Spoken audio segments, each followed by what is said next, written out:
Hey everybody, welcome back. So listen, I want to talk a little bit because this one I think is like a 3 or 4-parter, okay? So just keep that in mind. I'm probably going to do more advanced videos on this. But this is about revision, okay? So revision and there's different types of revision.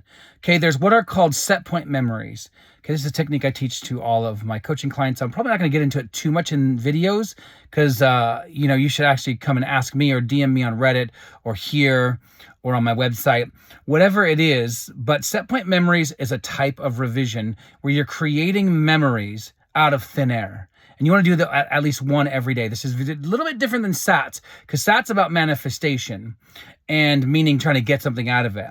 This set point memory is more about becoming. Why don't we deep dive more so into revision? What is it? So revision is a form of forgiveness. Okay, Neville said out of everything that he came to teach, he really, really felt called to teach people about revision. Okay, now I want to be very clear here. Revision is not looking positively at your past and trying to mine just positive perspectives in and from your past. Yes, you can do that. There's nothing wrong with that. In fact, I would still encourage you to do that.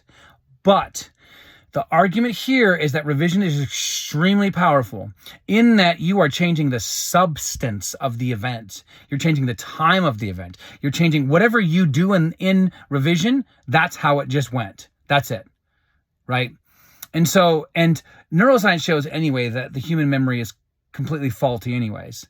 Like, for example, they can't even trust people even if they're considered a witness to a crime, because the human mind wants to fill in blanks. And so if there are pieces of information that a person saw during a crime, like an act of crime, somebody stealing from a store or whatever, that they will actually look to fill in the blanks with information.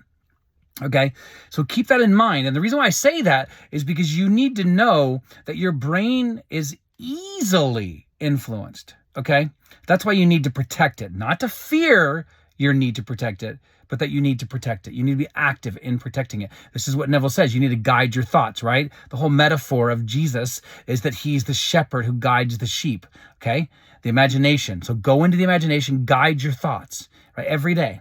But back to revision. Revision is also taken from the Hebrew idea teshuvah, which is repentance, which also means a return.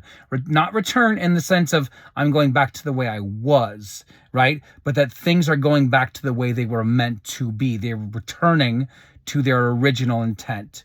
Very powerful when you think about that, okay? So revision is about taking a historical moment, usually negative, right? Now I'm going to get to that in a second, but usually negative in that you want to take a childhood memory, something that happened last week, something happened yesterday, 20 minutes ago, right? And you want to revise it, and you want to revise it to not just minimal, because Neville says, think the best of the best. So what does that mean? That means if you had childhood abuse, think that you had the like almost obnoxiously most loving parents ever, right? I mean, they were lavish with you. They treated you like a king, right? It wasn't just that they treated you good. It was like beyond almost insanity, right? In terms of how well they treated you, okay? So that's what that means. You want to take a memory in your history and you keep revising until that shows up. But as you're revising, you go about in this world, the 3D world, as the person who already has that revision, as the person who's already become fully realized, right?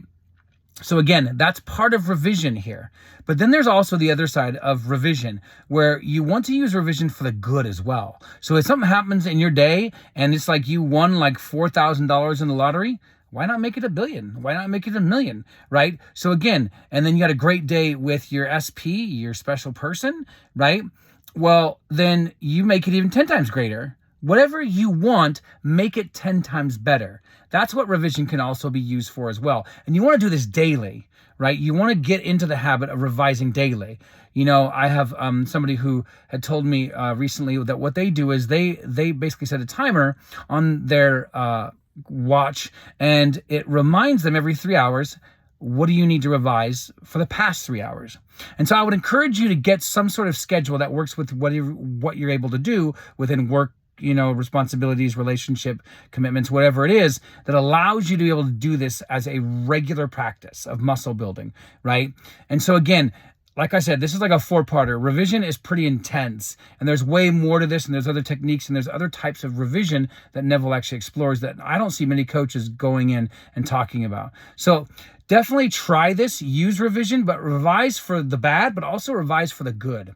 Always think of the best of the best. What's going to be the best version? So if for you the technique means I need to sit down and write that down, write it down. If you're an artist, draw out the picture. If you're a verbal person like me, use language. Whatever it is for you, use apps. Go to the extreme, meaning the extreme best, because you deserve that. So again, if you're looking for techniques, looking for coaching, get in touch. I can help you through this. I can walk you through this. I believe in this. I believe in you. So please definitely hit that subscribe button and the notification bell. And much love to you guys all. Thank you for the support, and I hope to go live very soon. Thank you for all of you who have subscribed, because now I'm able to go live soon. So much love to you guys. Be safe in the world. Talk to you soon. Bye.